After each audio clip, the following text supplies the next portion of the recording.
8મી ઓગસ્ટે ગુજરાતમાં રાજ્યસભાની ચૂંટણી યોજાવા જઈ રહી છે ત્યારે બેંગલુરુમાં બિરાજમાન કોંગ્રેસના નેતાઓએ ડમી વોટિંગની પ્રેક્ટિસ કરી હતી। રાજ્યસભાના મતદાનને લઈને કોંગ્રેસ દ્વારા ડમી બેલેટ પેપર તૈયાર કરી વોટિંગની પ્રેક્ટિસ કરાવાઈ હતી।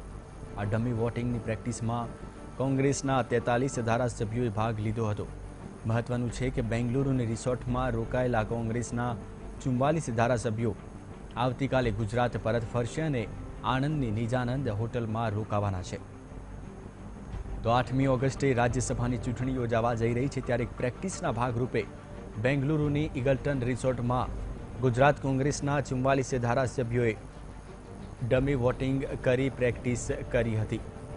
ઉલ્લેખનીય છે કે આવતીકાલે તમામ ધારાસભ્યો ગુજરાત પરત ફરી રહ્યા છે। તો કોંગ્રેસના ધારાસભ્યોએ બેંગલુરુની રિસોર્ટમાં ડમી વોટિંગ કરીને આગામી સમયમાં યોજાનાર રાજ્યસભાની ચૂંટણીને લઈને મતદાનની પ્રેક્ટિસ કરી હતી। 43 જેટલા ધારાસભ્યોએ આ મતદાન પ્રેક્ટિસમાં ભાગ લીધો હતો। ઉલ્લેખનીય છે કે આવતીકાલે તમામ ધારાસભ્યો ગુજરાત પરત ફરવાના છે।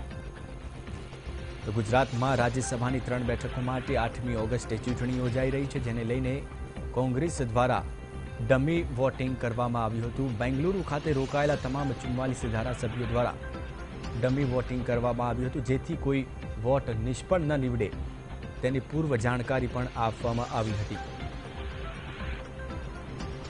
તો ઇગલ્ટન રિસોર્ટમાં કોંગ્રેસના 43 ધારાસભ્યોએ ડમી વોટિંગ કર્યું હતું। આપને જણાવી દઈએ કે 8 ઓગસ્ટે આ ચૂંટણી યોજાવા માટે જઈ રહી છે।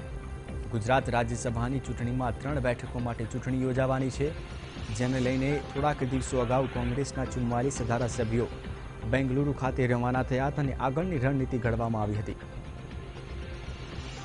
તો બેંગલુરુની ઇગલ્ટન રિસોર્ટમાં તમામ ધારાસભ્યો દ્વારા ડમી વોટિંગ કરવામાં આવ્યું હતું।